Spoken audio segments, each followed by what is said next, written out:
मैं एक मध्यम वर्गीय परिवार से हूँ और मेरा परिवार बहुत बड़ा है। माँ बाप भाई के अलावा मेरे चाचा चाची और चचेरे भाई बहन भी रहते हैं, लेकिन हम एक घर में रहने के बावजूद भी एक दूसरे से बहुत दूर हैं। चाचा और पापा में कुछ बात को लेकर नाराज़गी है। मैं जब छोटी थी तब मैं बहुत खुश रहती थी कि मेरा परिवार औरों के परिवार जैसा नहीं है, सब मिलकर रहते हैं। लेकिन ऐसा ज़्यादा दिन तक नहीं हो पाया। मेरे चचेरे भाई बहन से मेरी अच्छी बनती है, लेकिन फिर भी वे मुझे अलग मानते थे। मैं उनके साथ रहती, लेकिन मुझे उनसे अपनापन नहीं मिलता था। वे लोग मुझसे बड़े थे, वे पढ़ाई में मुझसे ज़्यादा ज्ञान रखते थे। मैं स्कूल में भी थी और वे कॉलेज में। मैं पढ़ाई में कमज़ोर हूँ, ऐसा वे बोलते थे, जिस वजह से मुझे भी ऐसा लगने लगा कि वाकई में मैं कमज़ोर हूँ। लेकिन मेरी माँ पापा बोलते थे कि तुम औरों की बातों पर ध्यान मत दो, अपनी पढ़ाई पर ध्यान दो। मैं अपने माँ बाप के बात से सहमत होकर उनके बातों पर ध्यान नहीं देती, मैं बस अपने पढ़ाई पर ध्यान देती थी। लेकिन इसके बावजूद भी मुझे अच्छे अंक नहीं आते थे। फिर किसी तरह से मैंने अपना स्कूल पूरा किया और कॉलेज में आई। तब मुझे एक बहुत ही अच्छे इंसान मिले जो मेरी कमजोरी को समझने लगे। उन्हें इस बात का एहसास हुआ कि मेरे साथ यह सोच बचपन से चली आ रही है। मुझे लोगों से सही मार्गदर्शन नहीं मिला है। लोग मेरे लिए आत्मविश्वास को कम करते रहे हैं। उनके साथ मेरी दोस्ती और गहरी हो गई। वे मुझे हर वो चीज़ के लिए प्रोत्साहित करते थे जो मुझे लगता है कि मैं कभी नहीं कर सकती। यह सोच मेरे खुद का बनाया हुआ था कि मैं कुछ भी नहीं कर सकती। मेरे जीवन में उनके दोस्त बनकर आने से मेरा पूरा जीवन बदल गया। अब मैं वो हर काम करने लगी जिससे मैं डरती थी। अपने कॉलेज के आखिरी दिनों की परीक्षा की तैयारी करने लगी, जिसमें उन्होंने मेरा बहुत साथ दिया। मैं परीक्षा दी और मैं अपने प्रयास से बहुत खुश थी। लेकिन रिजल्ट में फिर वही हुआ कि मैं द्वितीय श्रेणी में आई। मैं फिर से निराश होकर बैठ गई और सोचने लगी कि मैं कभी अच्छा रिजल्ट नहीं ला सकती। अपने चचेरे भाई बहनों की तरह मैंने अपनी पढ़ाई रोकने की सोच ली, लेकिन मेरे दोस्त ने हिम्मत नहीं हारी और मुझे आगे पढ़ने की सलाह दी। उन्होंने मेरा नामांकन खुद से विश्वविद्यालय में करवा दिया। मुझे खुद पढ़ाने लगे, जबकि उनकी नौकरी लग गई थी और उन्हें जरा भी समय नहीं मिलता था कि वो मुझे पढ़ा पाए। लेकिन उन्होंने कभी हार नहीं मानी। समय न मिलने के कारण वो मुझे फ़ोन पर पढ़ाने लगे। इसी दौरान परीक्षा का समय आ गया और मैंने परीक्षा दिया। इस परीक्षा से मैंने कोई उम्मीद नहीं लगाई थी। मैं तो जान रही थी कि मैं कुछ भी कर लूँ, मैं अच्छा रिजल्ट नहीं ला सकती। लेकिन मेरे दोस्त का यही कहना था कि तुम फर्स्ट करोगी। ऐसे ही दिन बीतते चले गए और रिजल्ट का दिन आया। मेरी यूनिवर्सिटी की सारी दोस्त रिजल्ट देखने के लिए उत्साहित थी, लेकिन मैं बिल्कुल उत्साहित नहीं थी। तभी यह पता चला कि रिजल्ट नोटिस बोर्ड पर लग गया है। मेरी सारी दोस्त बोर्ड की तरफ दौड़ पड़ी। मैं बैठी हुई रही क्योंकि मुझे पता था कि क्या होने वाला है। फिर मैंने सोचा, चलो जो भी है रिजल्ट देख लेती हूँ। मैं बोर्ड की तरफ गई और अपना नाम रोल नंबर ढूंढ देखा कि मैं पास हूँ। लेकिन तभी मेरी नज़र मेरे नाम के ऊपर पड़ी, जिसे हेडलाइट किया गया था। मुझे कुछ समझ नहीं आया। तभी मेरे पास से मेरे क्लास के टीचर गुजर रहे थे। मैंने उन्हें रोककर पूछा कि मेरा नाम हेडलाइट क्यों किया गया है।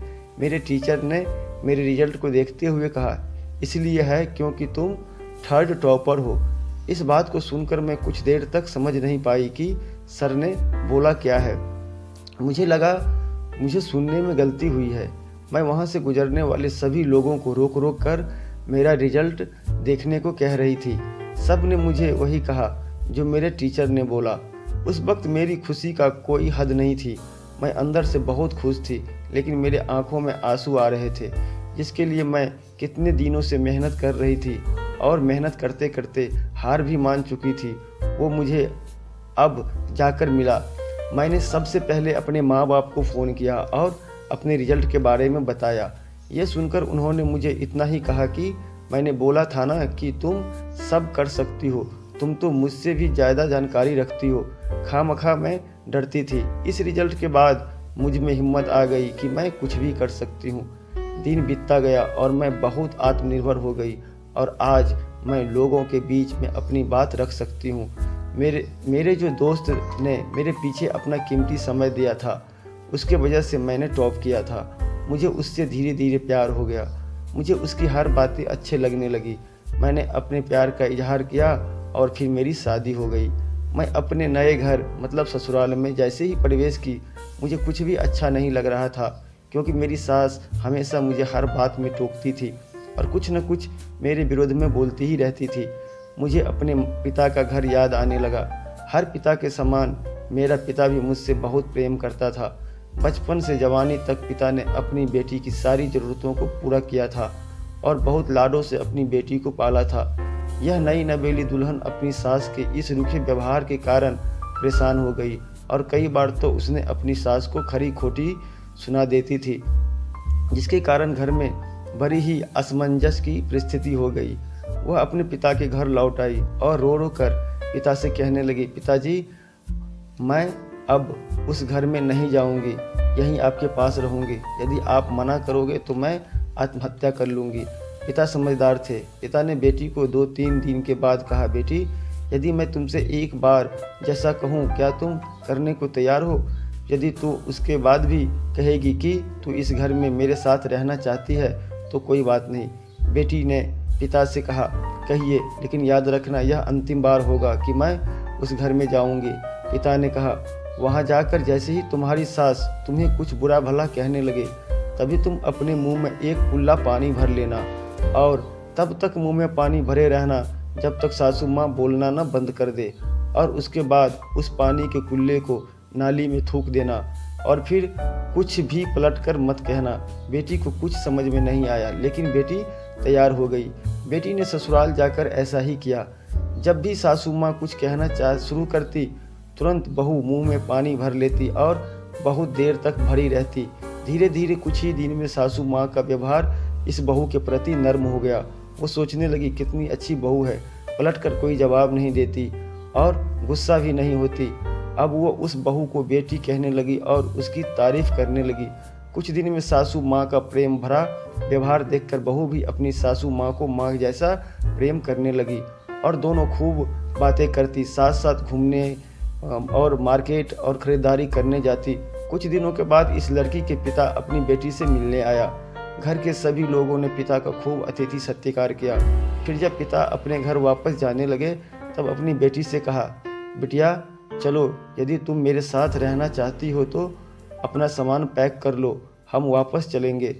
तब बेटी ने कहा, नहीं, अब यही मेरा घर है। मैं अपनी सासू माँ से बहुत प्रेम करती हूँ और अब मैं इन्हें किसी भी कीमत में अकेला नहीं छोड़ूंगी। यही मेरी माँ है। पिताजी अपनी बेटी की इन बातों को सुनकर और सास बहू के अटूट प्रेम देखकर बहुत खुश हुए और बेटी को बहुत आशीष देकर खुशी खुशी घर लौट आए।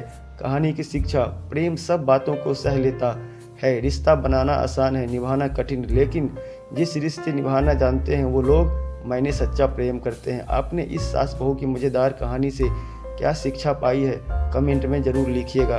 धन्यवाद। मिलते हैं किसी नई कहानी में।